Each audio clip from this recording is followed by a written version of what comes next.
warahmatullahi wabarakatuh. Hai, perkenalkan nama saya Alia Rozali Ramadhani dari Prodi Tadis Matematika 23A Universitas Islam Negeri Imam Bonjol, Padang.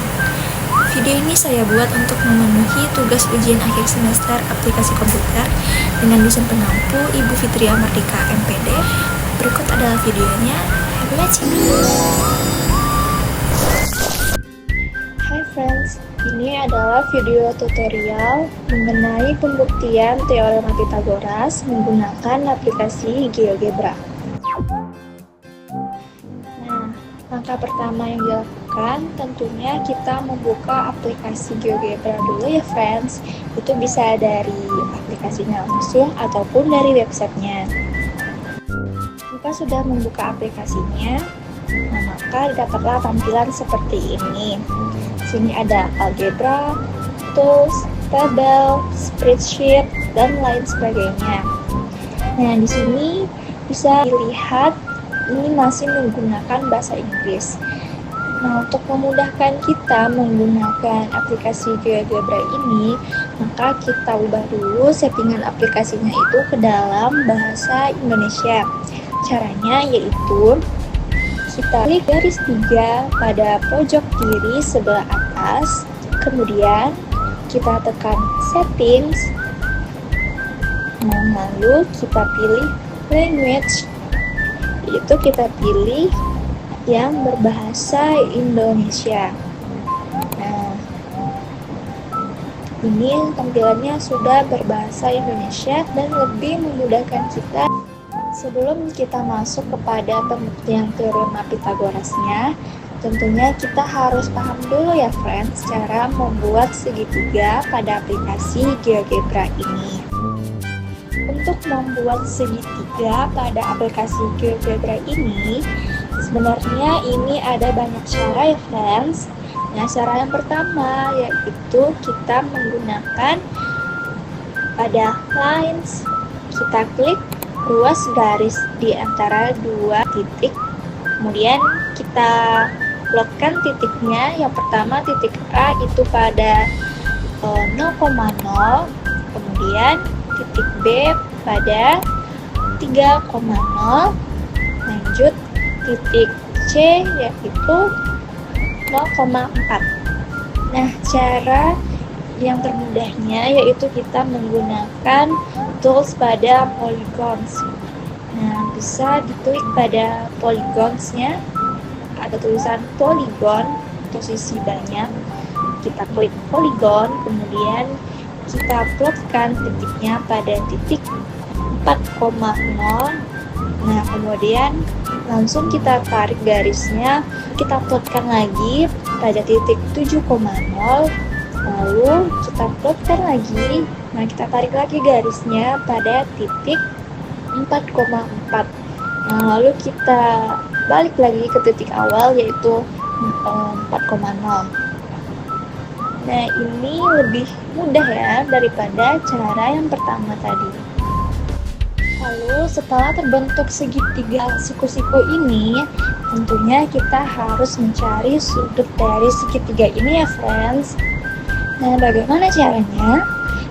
Yang pertama kita masuk kepada menu peralatan measure, lalu tekan sudut. Nah, tinggal diklik kanan. Nah, maka terbentuklah secara otomatis sudut-sudut dari segitiga ini. Nah, kita geser-geser sedikit dulu. Sudut alfa 90 derajat, kemudian ada sudut beta, ada sudut gamma. Nah, setelah kita mencari sudutnya, tentunya kita mencari panjang. Nah, berapa panjang dari sisi alas, ada sisi tegak dan sisi miringnya. Nah, caranya ada pada menu measure juga di sebelah sudut. Ini ada jarak atau panjang. Nah, bisa diklik dulu titik yang akan kita cari panjangnya antara titik D dan titik E. Ini memiliki panjang DE sama dengan 3. Kemudian kita klik lagi titik E dan titik F, itu panjangnya EF sama dengan 5. Kemudian panjang dari D ke F itu kita klik lagi titik D, kemudian klik titik F. Nah, didapatlah panjangnya DF4 atau FD sama dengan 4. Tadi kita sudah mencari sudut, sudah mencari panjang. Sekarang kita akan menentukan titik tengah dari sisi segitiga ini.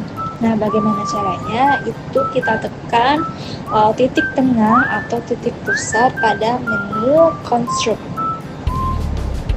Nah, kita akan menentukan titik tengah dari DE. Nah, diklik dulu titik tengah atau pusat, kemudian kita klik lagi titik D, kemudian dengan titik E. Muncullah titik G sebagai titik tengah dari titik D dan titik E. Nah, untuk membuktikan apakah titik G ini merupakan titik tengah dari titik D dan titik E, itu kita mengukur jarak dari D ke G dan dari G ke E terlebih dahulu. Caranya yaitu tadi sudah dijelaskan juga menggunakan menu measure, yaitu jarak atau panjang. Kita klik, lalu kita klik titik D, kemudian titik G. Nah, didapatlah panjangnya 1,5. Kemudian titik G dan titik E juga 1,5. Nah, jika digabungkan antara titik DG dan titik GE, maka panjangnya adalah 3. Nah, ini sudah benar ya bahwa titik G merupakan titik tengah dari titik D dan E. Begitupun seterusnya untuk mencari titik tengah dari E dan F ataupun dari D dan F, itu kita menggunakan menu titik tengah atau titik pusat. Lalu titik tengah dari E dan F adalah titik I. Kemudian titik tengah dari D dan F yaitu titik H. Kita cari panjang dari titik D ke titik H, kemudian dari titik H ke titik F, titik E ke titik tengahnya yaitu titik I, kemudian dari titik I ke titik F. Jadilah sebuah segitiga siku-siku yang sudah dilengkapi dengan besar sudut, panjang sisi, dan juga titik tengah dari sisi-sisi segitiga tersebut. Oke friend, tadi kita sudah belajar cara membuat segitiga siku-siku pada aplikasi GeoGebra. Nah, sekarang kita akan melakukan pembuktian teorema Pythagoras menggunakan aplikasi GeoGebra. Langkah pertama yang kita lakukan yaitu yang pertama kita harus membuat segitiga siku-siku terlebih dahulu menggunakan menu peralatan, kemudian polygons, kemudian kita klik polygon. Nah, di sini kita membutuhkan 4 segitiga siku-siku. Pertama ada segitiga ABC, kemudian segitiga DEF, lalu segitiga GHI, yang terakhir segitiga JKL. Nah, setelah terbentuk 4 buah segitiga, sekarang kita mau membuat segi 4 dengan ukuran 7x7, sama seperti membuat segitiga, sehingga terbentuklah sebuah segi 4 dengan panjang sisi 7x7. Lalu akan menghilangkan warna di dalamnya dengan cara klik kanan, kemudian muncullah format dasar, lalu kita klik yang warna dan opasitasnya kita turunkan menjadi 0. Langkah selanjutnya kita akan membuat luncuran yang digunakan untuk menggeser segitiga-segitiga ini ke dalam persegi 4 yang digunakan untuk membuktikan teorema Pythagoras. Kita klik dulu luncuran, kemudian kita klik di sembarang tempat, misalnya di sini, kemudian ganti namanya Q sama dengan 1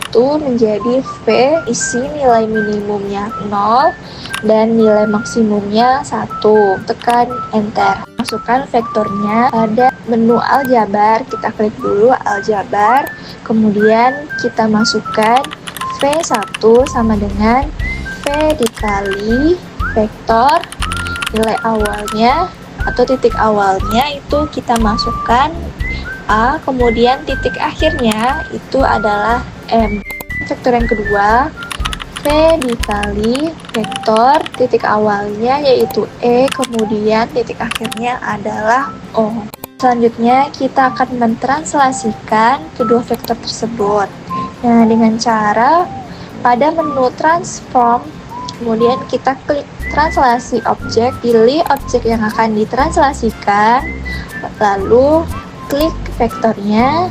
Yang pertama itu vektor 1, kemudian objek kedua kita klik lagi vektor keduanya, sehingga akan berpindahlah segitiga yang pertama dan yang kedua tadi ke dalam kotak atau persegi. Vektor 3 juga seperti itu ya friends, V dikali vektor titik awalnya yaitu H, kemudian titik akhirnya adalah N. Untuk vektor yang keempat sama dengan V dikali vektor dengan titik awal yaitu adalah K, kemudian titik akhirnya adalah P, lalu kita tekan enter. Sama seperti sebelumnya, kedua segitiga ini juga kita translasikan. Klik translasi objek, klik segitiga yang ketiga, lalu kita translasikan dengan vektor yang ketiga. Segitiga yang keempat, translasikan, kita klik lagi vektor yang keempat. Setelah itu kita hilangkan dulu vektor-vektornya dengan cara klik kanan, kemudian pada format dasar hilangkan tampilan objeknya. Kita cobakan dulu apakah translasi ini berhasil atau tidak dengan cara menggeser luncurannya. Di sini terlihat ya friends bahwa jika kita menggeser luncurannya, maka segitiga-segitiga ini akan berpindah ke dalam persegi. Selanjutnya kita akan mengatur warnanya terlebih dahulu. Klik kiri, kemudian segitiga pertama kita tetap menggunakan warna biru, kemudian segitiga yang kedua kita ganti warnanya menjadi warna merah, lalu segitiga yang ketiga kita ganti warnanya menjadi pink, dan segitiga yang terakhir menjadi warna oranye. Kita akan membuat luncuran yang kedua. Klik menu luncuran, kemudian kita klik di sembarang tempat.